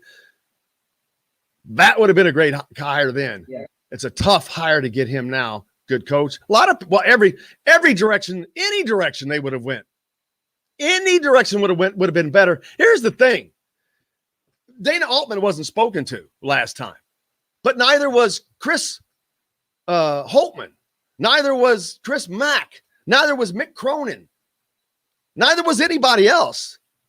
Neither was Eric Musselman or whomever you want to throw in. No one. Except Archie Miller. Because Fred Glass had that unilateral ability and arrogance to think that he knows better than everybody. He didn't do what Scott Dolson is doing. He didn't talk to everybody. He didn't get input from basketball people. Right. He didn't, although Scott Dolson has been around basketball for his whole life, from Bob Knight forward, he still did that. That tells you a lot right there. That's why Indiana's in this position, because what happened before. So I am not blaming Scott Dolson for anything he's doing. Getting close to hitting the end there, but we'll hit the overtime. Hey, let's go ahead and wrap up the radio side of things. You guys listen to us on radio. We appreciate you so much. You can continue with us on online if you'd like to, or live on YouTube, Indiana Sports Speed Radio. You can also find us online wherever you podcast, but cannot thank you enough. Cannot thank Chris Denari from the Pacers and Matt Taylor from the Colts, and of course, Dustin Schutte from Saturday Tradition. Go out and have yourselves a great day. Wear your mask. Do something nice for somebody. Until tomorrow, I'm Jim Coyle. I will see you on the radio.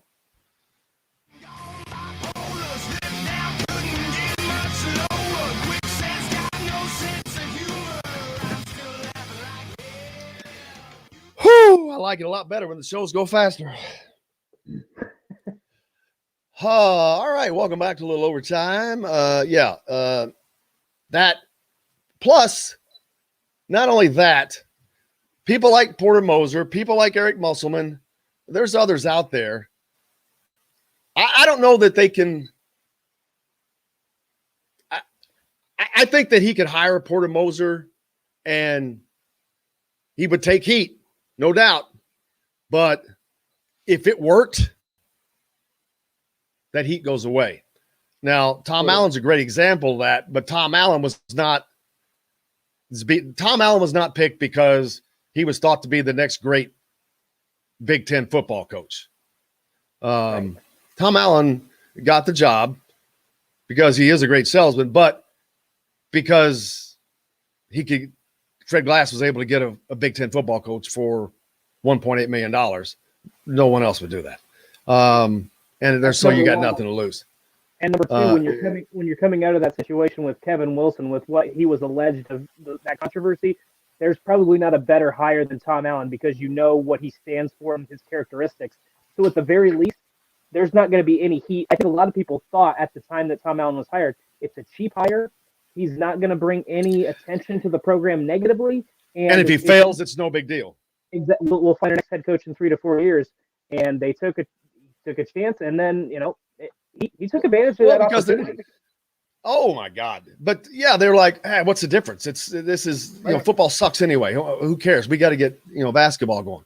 Right. Whoops! Well, like what happened? Oh, what happened here? What the hell's going on? It's like whoop! All of a sudden, things start turning around, and because you don't hire a guy for $1.8 million that 4 years later you're paying him $4.9 million. Right. Didn't work that way, but it worked out great. But, it's like the women's basketball team right now.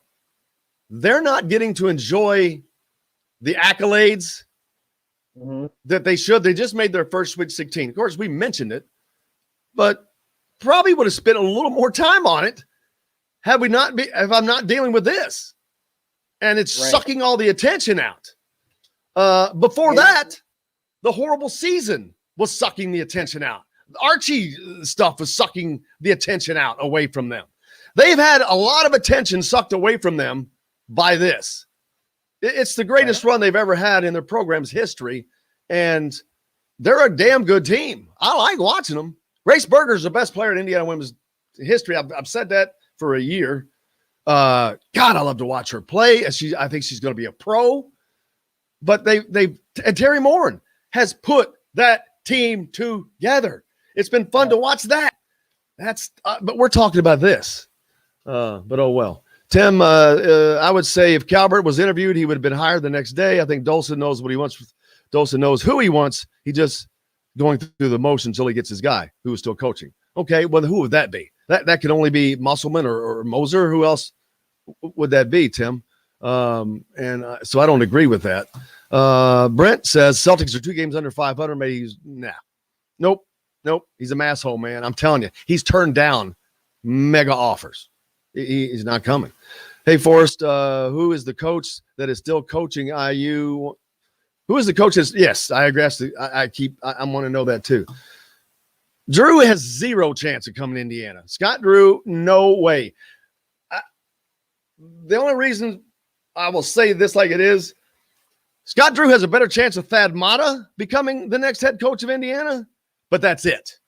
And it's probably 1%, and Thad Matta is at 0%. Mark that down. But Scott Drew, no way. He's got baggage in the past, and they're not dealing with that. I just think he's shady background. Might as well bring Sampson back. Sampson was a better coach. That ain't happening either. But so, yeah. Brent Wright, Sampson was hands down. Yes, true. But he was also the dirtiest coach. He's also was a coach who did not mind bending rules then repeatedly, and that he had been caught for. I don't care if it had been changed the next year. I know it was pissy call and a pissy ass rule, but he was in trouble for it at Oklahoma. Did the same damn thing again. He knowingly did this. Had to set up these 3-way calls, knowing that, hey, you got to do it this way so I don't get in trouble because it's illegal. Well, you can't have that, man. That's not the kind of – that carries over. You know what? Because the type of players he was known to have were that type of players too. So, well, the thing I was going to say that pisses me off about that, and obviously that's not the kind of guy Indiana wants anyway, but at the same time, you look at what Arizona, LSU, Duke, Kentucky, some of these other programs have done, and there's no cheat. They've completely wrecked Indiana's program over phone calls, and yet these people, there was big time money involved with those other programs. Yeah, but here's the thing. Indiana's program was decimated then.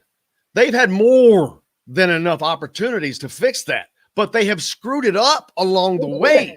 Tom Crean was an okay hire. They were number 1 in the country. They won Big Ten titles.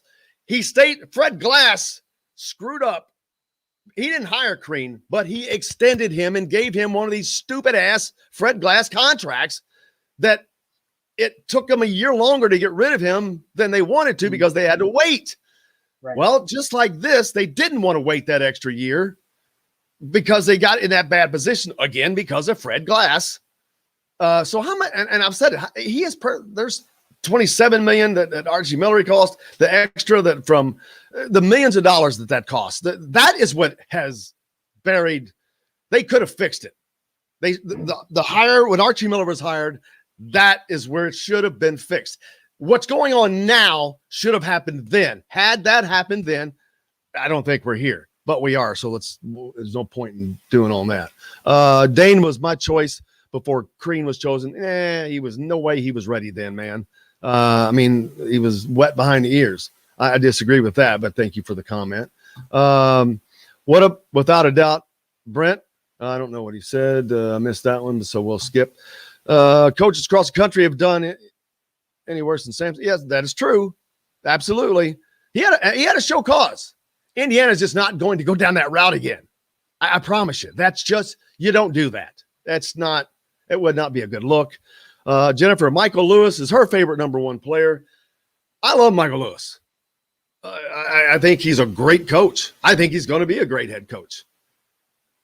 I don't know if that is now at Indiana. I don't know that it's not. Who the hell am I to say? I don't know. But he is certainly worthy of an option. His resume of who he has coached under, deep. And there's a lot of success where he has been when he was there. Look at what's going on at UCLA under Mick Cronin. Year 1, they were winning. Year 2, they're in the Sweet 16. I mean, he he was an assistant under Chris Beard at Texas Tech. He's an IU guy. You want some connections? He played for Bob Knight. He got in Bob Knight's face. You want some connections? You want some chutzpah? There you go. He's got a pair. I don't know, but General Lewis is fiery personality, absolutely, but you got to win. I started watching Baylor games. Yeah, Drew is. I'm not even going to talk about Drew anymore. He's out. Forrest would like Fife with Lewis on his staff. Lewis has had zero. Yeah, I agree, but a lot of other people have had zero experience before when they were successful. I don't know, but I think Scott Dolson will hire either Chris Beard or a former. I don't think Chris Beard's in play. I don't know that. He has kept it very, very close to the vest. Doesn't talk about jobs. He said that. I don't think he'll leave Texas, but also if they go at him, they will not go him as hard as Brad Stevens money-wise, but he's currently making great money. We talked to Bob Kravitz about it yesterday. He's making $4.5 million a year now. Mm-hmm. He lives in Texas. His daughters are there. He's divorced, so they will be in Texas if he came to Bloomington. He'd make enough money where he could fly all over the place, but they wouldn't be here at night when he went home. And that's just, I'm not saying it's impossible that if they go to him with, a $6.5 million offer over 7 years, $45 million.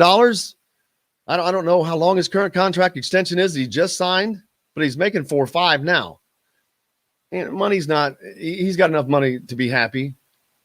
But hey, he's not getting to keep all that. He's divorced. So a bump may help out. Let's see. Brent, I said it'd be cool to have Lewis and Fife on the bench with a proven recruiter. Well, I think those guys are proven recruiters. That's what they do. That's what they've been doing for a long, long time. People see the head coach and they consider him the recruiter. They're not the recruiters, man. The assistants are the recruiters. They do the heavy lifting. That's a complaint I heard about Archie Miller. He never got involved until the end, unless it was Romeo Langford or Trace Jackson Davis. These other guys were not treated the same. So, hey, Tony, no, not every coach is shady, and the crap he and his staff pulled isn't everything I would want. Exactly. I'm telling you, Drew is out. No Drew. So none even bring. One thing Lewis has going for him is he was a point guard. Well, so was Archie Miller. Man, that didn't help him out. But Michael Lewis is a different cat. Michael Lewis is just I love him. I think he's going to be a hell of a head coach. I think he's very cerebral. He's calm. I think he's got the right mindset. Absolutely. Scott Drew, his staff. Remember Hannah Moss Perea, who ended up at Indiana? He played at La Lemure High School, the prep school up in northern Indiana. The Baylor staff was recruiting him, and allegedly, I'm going to say allegedly, I think it's been proven, there was other things they did, but the great poo ball was they threatened to have him deported because he is from Colombia if he did not sign with them. So there you go. That's what that is. That is an absolute fact for us. They have any kind of that's why Kelvin Sampson never going to be here again. Scott Drew is not going to be here. There you go. Bam, bam. Let's see. Jennifer. Juwan Howard did not have head coaching experience. Lewis is her first pick. Fife would be second. Well, Fife should be first over Lewis, probably from an experience standpoint, Dustin. He's had some head coaching experience, but he's also been under the same guy for a long time, which he's been under the same guy for a long time versus Michael Lewis, who's been under multiple people. Right. So you got that. I don't know what. I got to be honest with you. I would like Michael. I wouldn't mind Michael Lewis. Now, there's other people we're ignoring. Calvert Chaney. Kept hearing a lot of Mike Woodson yesterday. That is just a name that he's 63 years old. Right.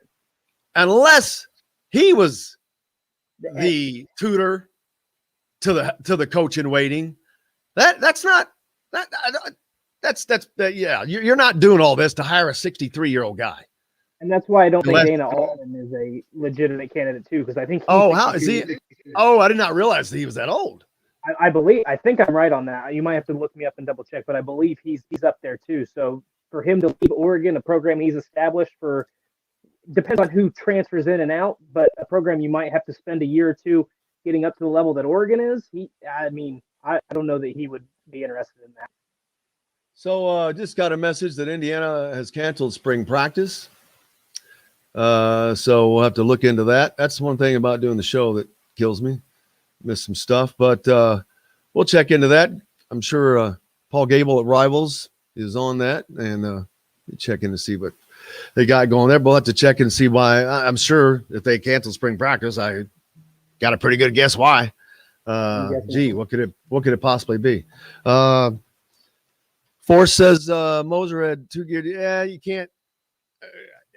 You got to look at going forward. You can't. The past, I'm not really concerned about that. I'm not saying it's a guy that should be hired, but he's not a guy that I kick out because,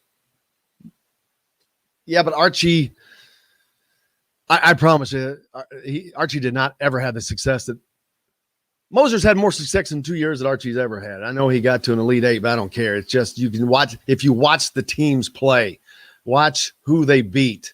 But I'm not saying he should be the next head coach. I don't think it's the same, but it would definitely be viewed the same. And that's why I think you can't do that. Look at who the players that Porter Moser has. Yes. Let's see. Drew. He is. Oh, without Indiana kids. Yeah, he's fine. Sid, it has to be without you history, a head coach or an assistant. You have seen what? Yeah, that's the one thing that I cannot see not happening. That is, to me, is going to be a guarantee that if it's not the head guy, the number one assistant is going to be, and they may retain Mike Roberts.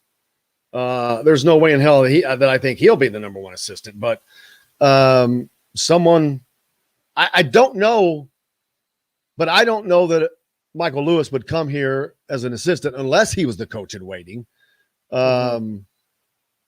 I don't know that Calvert would come here as a coach in waiting. I don't know. So, Britt, you don't have to have IU ties to be successful here, but it's my preference because the IU family understands. Okay, here's a bit of knowledge, and I've said this. Some of you, I'm sure some of you heard it. Who was the first IU head coach to be hired that was not an IU graduate? This is the most awesome little piece of trivia. I just learned it a week ago. Dustin, I'm going to ask you because I know you don't know, and half these people do if they were listening to the show previously or listening to the other shows. Who was the first men's basketball coach ever hired in Indiana that was not an IU graduate? Well, I have in 118 years of basketball. That was not an IU graduate. I mean, I know Bob Knight was an Ohio State grad. Well, that's true. The only other name I can think of would be Branch McCracken. So I have no idea. Well, I would stick with Bob Knight because Bob Knight was the first coach hired at Indiana that was not an IU grad.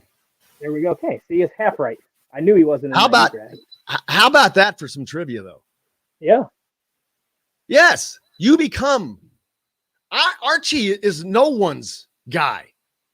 He's an Archie guy. That's what you don't understand. I don't care where he goes. At Dayton, he was an Archie guy. He wasn't a Dayton guy. At Indiana, he's an Archie guy. He's not an Indiana guy.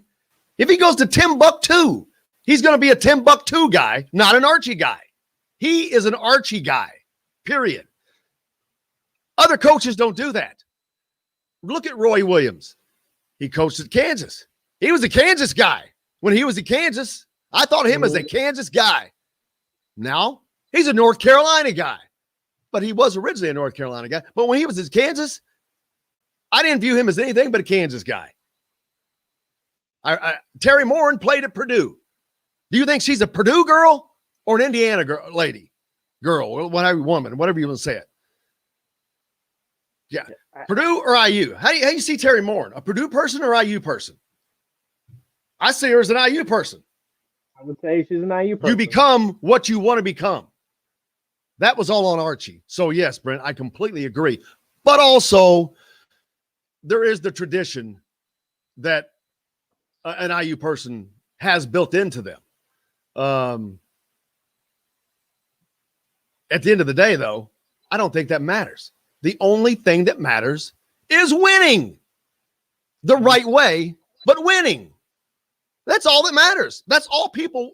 I promise you, if you brought in Bozo the Clown, if he won 80% of his games, he's getting a contract extension with added money for clown makeup.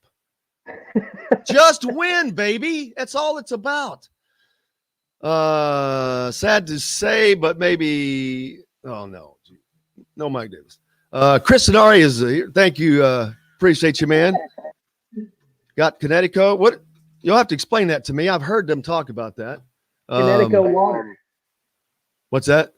It's like a water. I think it's a water filter in Indiana. He's a big on the Pacers broadcast. He does the. I guess you could call him the spokesperson for it. He does a lot of their commercials.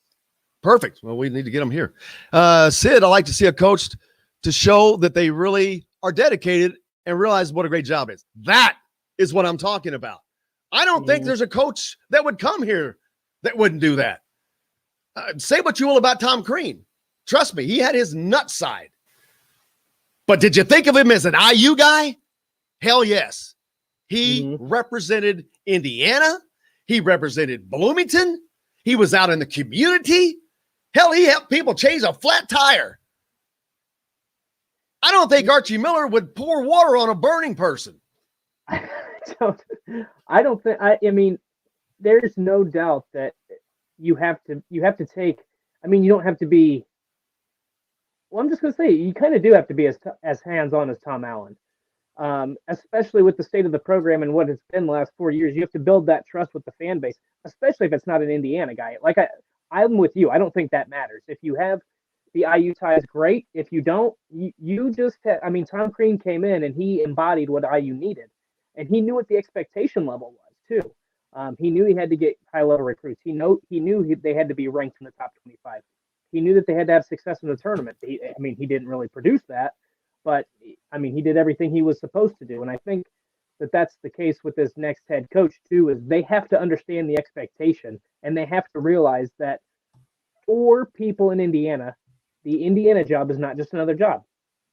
Archie Miller, Indiana is no different to him than it was Dayton, than it was Penn State, than it would be UCLA, than it would be Texas or University of Missouri State or whatever the case might be. So this is a special job, especially for the fans, especially for the people in Indiana, and it has to be treated as such for the next head coach, because for the last 4 years it was thought of as just another job, and that's what you saw on the floor. That's what the results were. There was no pride in it being Indiana basketball. Yeah, and well, it was. I didn't see a lot of pride on the floor, period, the last 4 years. That's what I'm saying. And that's because, well, in my opinion, I think that they were just too handcuffed. They were so stressed. They looked so trying to follow a script that was always I have not seen anyone look comfortable on that floor in 4 years. The comfort that there's no point in talking about that, but that's what I look forward to getting back to. And, right. Well, because that's how you go ahead. I was going to say, the only thing I was going to add to that is, do you know how I know there was no real Indiana Hoosier pride? Is what 0-8, 0-7 against Purdue? Like, Purdue had. He was 0-7. They're 0-9. Yeah. Yeah. There's no way you don't win a game along the way. You have to take pride in that. You have to know that that's the biggest game on the schedule. So you can throw everything else out the window. The no tournament appearances, that one stat tells me that there was that this Indiana job to Archie Miller was no different than anything else, and there was not pride in taking the Indiana job, because you cannot let that happen. Just can't. Yeah. Nope. Indiana football practice canceled out of an abundance of caution. Okay, so it was probably just today. Yeah. I don't know what. I'm trying to find that out. But It's hard to search while you're doing three things at once. All right, let's see. We could go all day, and I'm not going to do that, but here's one, though. Why? Why isn't AJ Guyton's name not being mentioned? Very successful coaching professional. Well, what was his success? I love AJ. What was his success? He's too young. He's got what experience does AJ have coaching? AJ's not coaching now. He's on with us quite a bit. I think he's working for the Springfield, Illinois.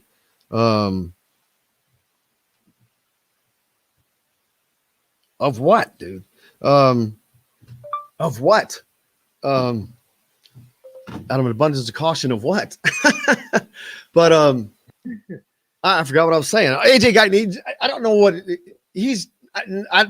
There's no assistant coach. Absolutely, I think he would make a great assistant coach if he wanted to, because that's a name that absolutely still resonates.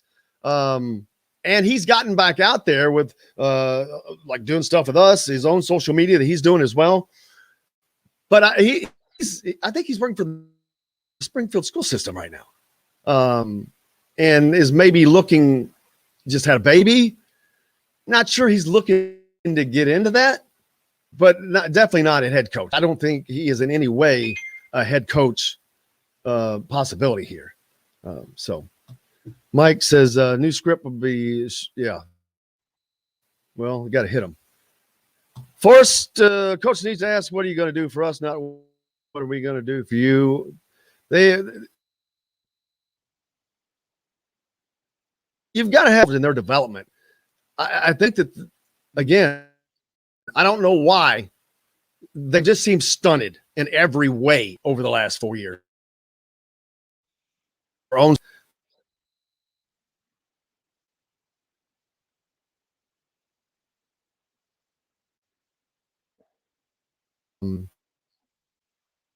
Archie should thank IU. Yes, he should absolutely thank IU.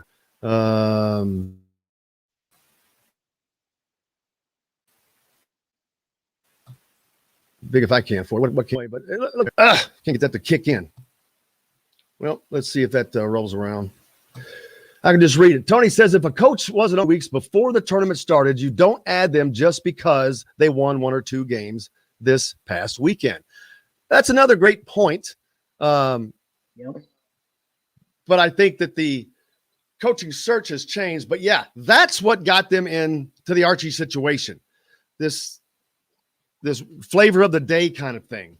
And that's what you get into. But here, Nate Oates, perfect example. If you could have got him before Alabama re-signed him, you got to nag him. He won at Buffalo. Did you know Buffalo had a Division I basketball program before Nate Oates got there? Because I damn sure didn't. And they were ranked nearly the whole damn time he was there. I remember going, who the hell is Buffalo? Where'd they come from? Their football team got good too. That's what was so odd. Then he leaves there and he goes to Alabama. All of a sudden, the hell, Alabama's leading in the SEC? So, boom. That's a guy that was missed on right there. I believe. See, those are the ones you miss. You got to strike when the iron's hot, and Indiana they've been out of sync, it seems. You just got to do your due diligence, and they clearly didn't do that last time. Kenneth said, bad argument, but because Knight created the current expectations, he made it's Indiana. Indiana didn't make Bob Knight. That's true, but Bob Knight took Indiana to a different level. I don't think anybody can say that. My God. Yeah, they had 2 national titles, but that NCAA tournament did not mean as much in 1940 and 1953. In 1940, it was not even the big tournament. It was few teams back then. Even in the early 70s is when it really started to be something. UCLA, Louisville, Kentucky, Indiana, all these names. It really blew up in the 70s when Bob Knight arrived. And Indiana grew. 3 national championships, always in contention for others. Should have won 2 more easily. Bob Knight should have easily won 5. No question. So Bob Knight did not make Indiana, but Bob Knight took Indiana to levels it was not at before and has not seen before and will never see again to that level, I don't think. But that's because you're talking about one of the greatest coaches in the history of his sport. I don't care about his sideline antics or whatever. As a coach, he is one of the greatest minds in the history of sports. And ask his players. It's when I'm talking to them and I get this information from them, the stuff boggles my mind. What he was able, he created that motion offense and basically perfected it. And like Todd says, they talk about Indiana being so easy to scout today. He said, well, people knew what we were going to do, but they couldn't stop it because the execution was perfect. Right. The talent was great. The coaching was immaculate. You got to have those things. None of those were in place here. So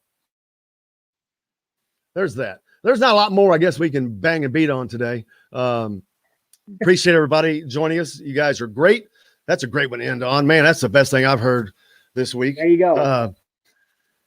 I can't wait for, but